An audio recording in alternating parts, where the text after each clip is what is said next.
Bonjour à tous.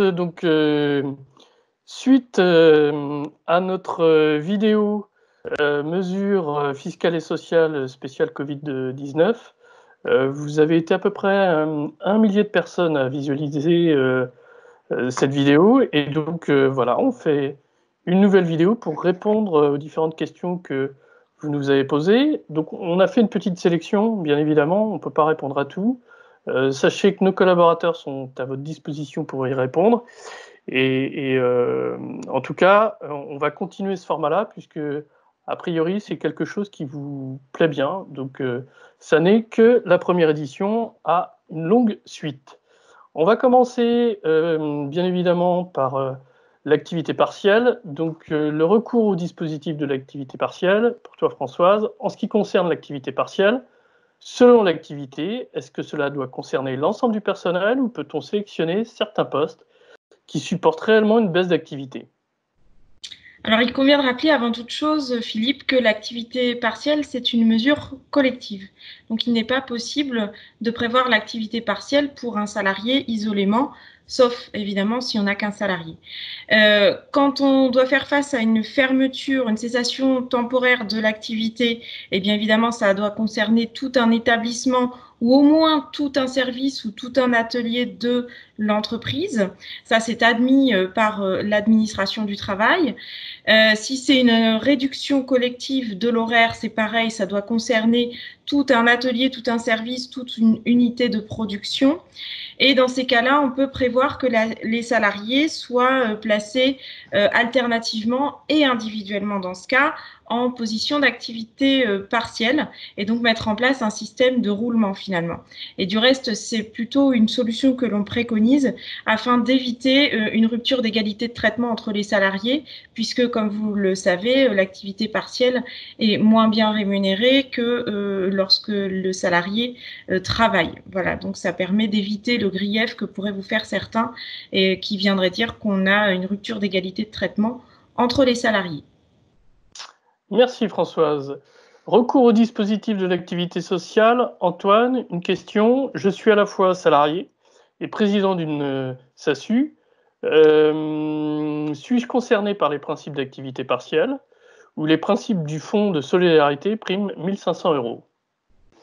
Alors, en tant que président de SAS, donc on est mandataire social, donc on n'a pas la reconnaissance d'un contrat de travail et donc on n'est pas éligible à l'assurance chômage, en dehors des cas plus spécifiques où certains cumuleraient le mandat et la vraie reconnaissance d'un contrat de travail avec cotisation à l'assurance chômage, mais qui est plus marginal. Donc, d'une façon générale, non, on ne peut pas être éligible à l'activité partielle.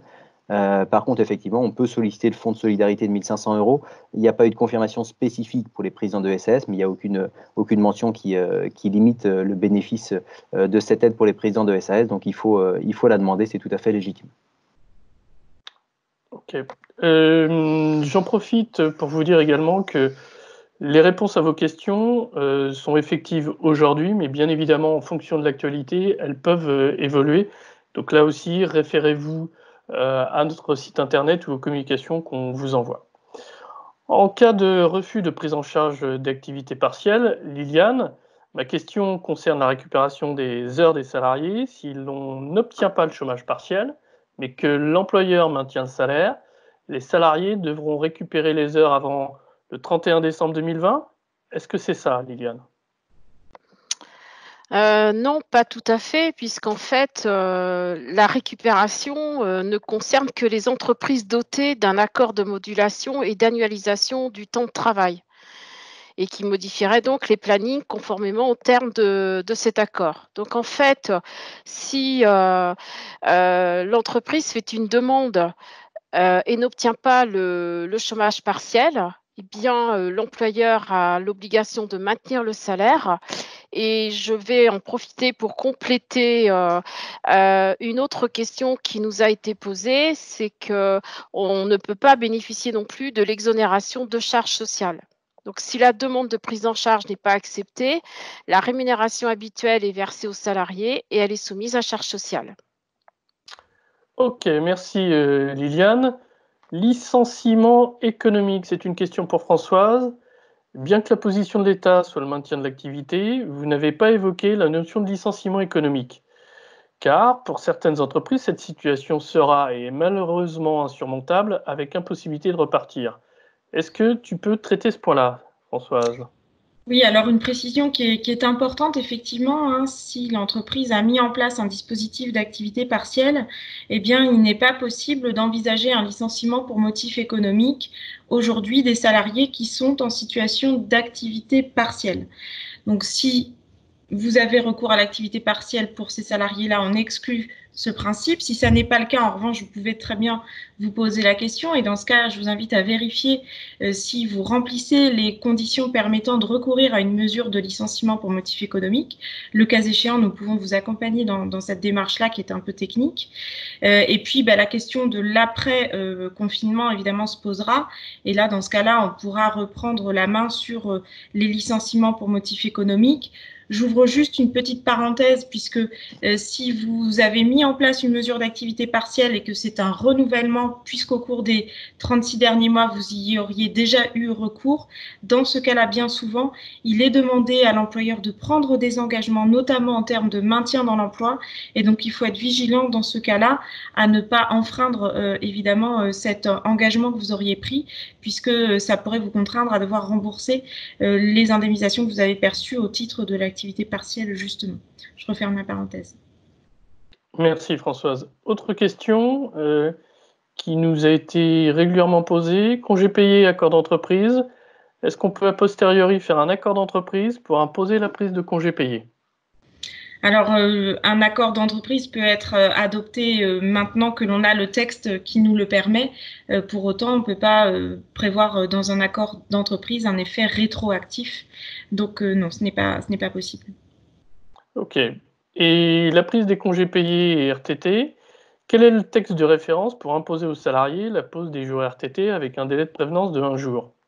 Eh bien, c'est l'ordonnance numéro 2020-323 du 25 mars dernier qui porte ces différentes mesures.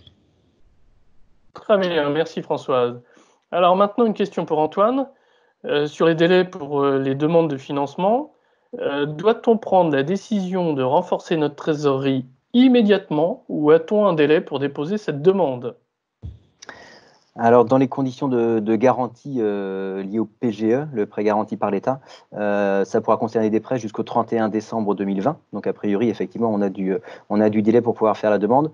Bon, évidemment, l'idée, c'est plutôt d'essayer d'anticiper les choses et de pouvoir s'armer dès aujourd'hui pour sécuriser ses besoins de trésorerie dans la limite de la visibilité qu'on peut avoir, évidemment, sur la reprise d'activité et les besoins qu'on aura à ce moment-là. Mais il vaut mieux essayer de mettre en place des choses maintenant de façon suffisamment prudente, quitte à être un peu plus prudent sur les montants qu'on va demander, mais plutôt faire les demandes tout de suite.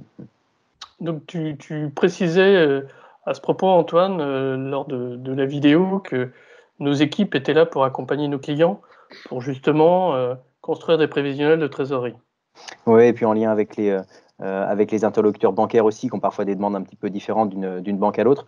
Donc, effectivement, les équipes sont mobilisées aujourd'hui pour pouvoir vous accompagner sur la formalisation de ces demandes et des besoins de trésorerie. Merci Antoine. Baisse de chiffre d'affaires pour l'aide de 1 500 €. L'aide de 1 500 € de l'État, Bruno Le Maire et Gérald Darmanin ont annoncé sur leur compte Twitter que le niveau de perte allait être de 50% dès le mois de mars. Est-ce que tu confirmes, Antoine? Oui, je confirme. J'ai annoncé hier qu'effectivement, pour mars, il fallait justifier d'une perte de chiffre d'affaires de 70%. Ces mesures ont été assouplies pour effectivement n'avoir à justifier d'une perte que, entre guillemets, de 50% entre mars 2020 par rapport à mars 2019. Ok, merci Antoine. Le report fiscal et social se fait-il automatiquement par notre comptable Baker Tilly Strego? Alors sur ce point, effectivement, toutes nos équipes sont très fortement mobilisées depuis le début de la crise et on les remercie pour ça. Effectivement, par rapport au volume de demandes à traiter, il se peut que certaines personnes n'aient pas été contactées sur ça ou n'aient pas eu la confirmation. Si vous n'avez pas eu de confirmation du report de ces échéances, rapprochez-vous effectivement de votre interlocuteur Baker Tilly Strego pour qu'on puisse valider ces demandes-là. Mais dans la grosse majorité des cas, effectivement, les équipes ont pris les devants pour vous proposer ces solutions. Merci Antoine pour ta dernière réponse. Merci Françoise, merci Liliane. Et donc, je conclus cette petite vidéo et je vous souhaite une bonne fin de journée. Au revoir. Au revoir. Au revoir.